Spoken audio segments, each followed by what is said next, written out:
Welcome to Spinechecker's Transmissions with Dr. Jeremy Brook. High-vibing, vitalistic wisdom to help you align, connect, and energize. Let's go. Welcome to Spinechecker's Transmissions. Today is a big one because we're celebrating the birthday of chiropractic, September 18th, 1895. It's the day that D.D. Palmer performed the very first chiropractic adjustment on a man named Harvey Lillard in Davenport, Iowa. And that adjustment didn't just change Harvey Lillard's life, it kicked off a healthcare revolution. And from that moment, chiropractic grew into what it is today, a global movement focused on the body's incredible natural ability to heal itself. Now, Davenport, Iowa is not just the birthplace of chiropractic, it's also the home to Palmer College of Chiropractic, the world's first chiropractic school founded by D.D. Palmer himself. And I've been blessed to teach adjusting seminars on that very campus. And let me tell you, there's something powerful about teaching where the profession began. It's one of my absolute favorite places to teach because the rich chiropractic history is palpable. Like you can feel the legacy in the air. Let's kick things off by talking about Harvey Lillard's case, like the story that started it all. So here's like the deal. Harvey Lillard was a janitor, and 17 years before he met D.D. Palmer, he lost his hearing after feeling like a pop in his back. I know it sounds weird, right? But Palmer noticed that Harvey had a misaligned vertebrae, thought, hey, this could be interfering with his nervous system and causing his deafness. He gave him an adjustment and boom, just like that, Harvey Lillard's hearing was restored. That's the story that launched chiropractic. So now it's all about the idea that the spine and the nervous system are totally connected and interconnected to your overall health. Now, here's a cool little fact you may not know. The word chiropractic was coined by Reverend Samuel Weed, who is one of Palmer's patients and a bit of a scholar. He took the Greek words chiro, meaning hand, and praktos, meaning done, so done by hand. Absolutely perfect name for chiropractic, right? Like it captures the hands-on natural approach that chiropractic is all about. And Palmer wasn't just like pulling ideas out of thin air. His early philosophy was heavily influenced by vitalism, naturalism, magnetism, and spiritualism. He believed that life was governed by an innate intelligence and inborn wisdom activated by a vital force that flowed through the body through a system of intricate nerves coordinating its self-healing capabilities. He didn't want to just like treat the physical body. He wanted to address the energetic spiritual forces that kept it running. So chiropractic didn't just pop out of the ether. Now, to really understand where chiropractic came from, you needed to picture what health and spirituality were like in late 19th century America. At that time, traditional medicine was pretty harsh. Doctors relied on treatments like bloodletting, the use of toxic substances like mercury, where the term quack came from, and surgeries performed without modern anesthesia or sterile techniques. These treatments often did more harm than good, and people were looking for alternatives. The germ theory of disease was just starting to catch on thanks to discoveries by Louis Pasteur and Robert Koch, Koch.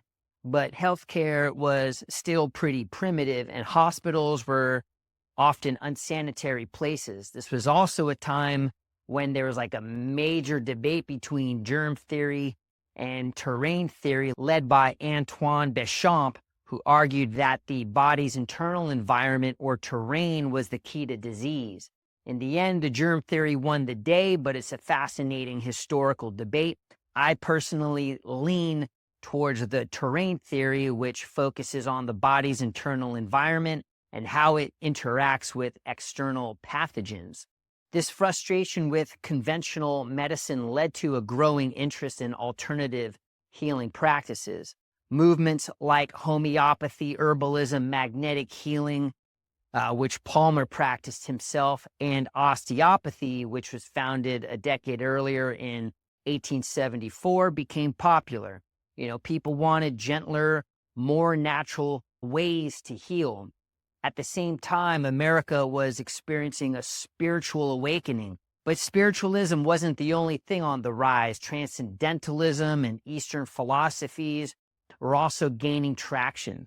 The World's Parliament of Religions in Chicago in 1893 introduced Americans to ideas like yoga, thanks to people like Swami Vivekananda, one of my favorites, who delivered a powerful message of universalism and inner transformation.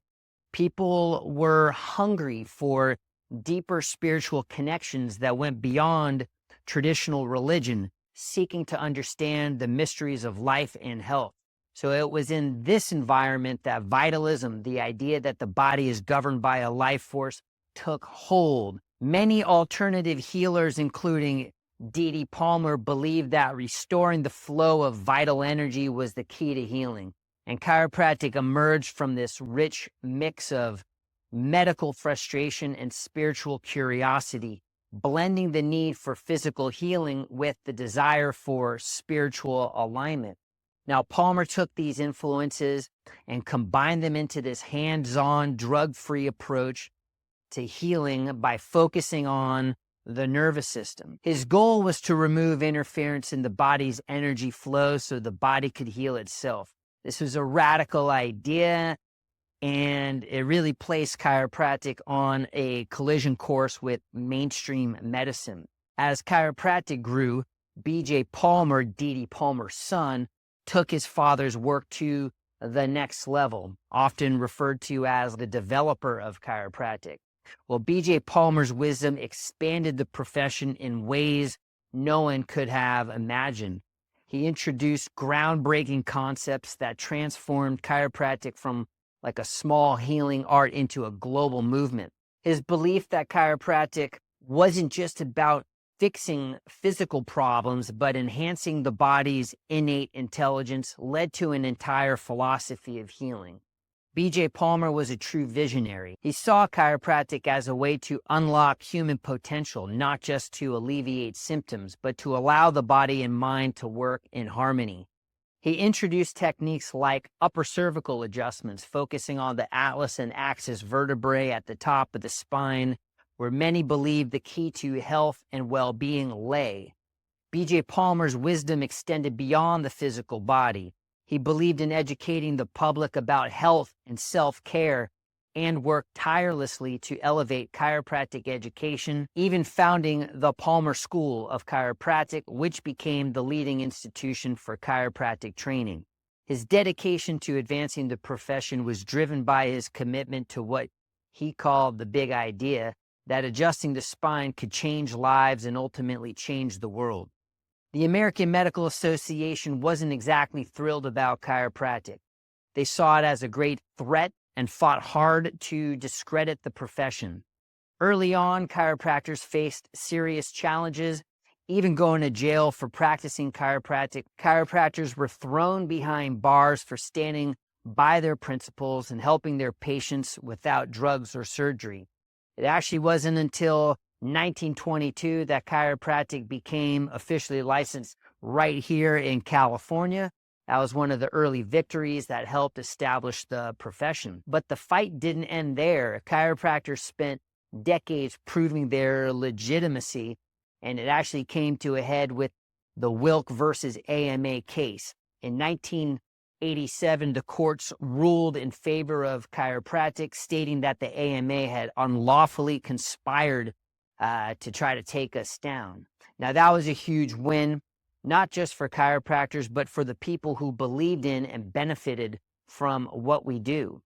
Now, fast forward to today, and chiropractic is about way more than just like aligning the bones. It's about improving the nervous system, influencing how the brain and the body communicate. We've got neuroscience backing up what Palmer instinctively knew. When the spine is aligned, the nervous system functions better and the whole body thrives. Advances in research have shown how chiropractic adjustments can positively affect the autonomic nervous system, improving not just musculoskeletal health, but also cognitive function, stress response, and overall brain performance. New chiropractic methods are also integrating lifestyle interventions, addressing inflammation, chronic disease, and even epigenetics through the lens of chiropractic care. Additionally, there is growing evidence that chiropractic care enhances brain function, particularly in areas of sensory motor integration and neuroplasticity, showing that adjustments have a significant impact on how the brain adapts and processes information. These breakthroughs are taking chiropractic beyond the spine and into the realm of optimizing the body's neurobiological potential for overall well-being. At the Life Center Chiropractic, we honor those classical chiropractic principles laid down by D.D. Palmer, but we take it even further by incorporating modern neuroscience, yogic movement sequences in the vinyasa tradition, and other spinal corrective implements to optimize your spine's natural curves. It's not just about pain relief, it's about restoring your body's energy, your vibration, and your frequency so you can live at your highest level of health. So that's chiropractic in a nutshell. It started with a single adjustment and a big idea, and now it's a global healing movement that blends ancient wisdom with modern science. So whether you're using traditional techniques or the latest in neuroscience and movement, the goal is always the same: to help you reconnect with your innate intelligence and live your highest, most vibrant life possible. Peace.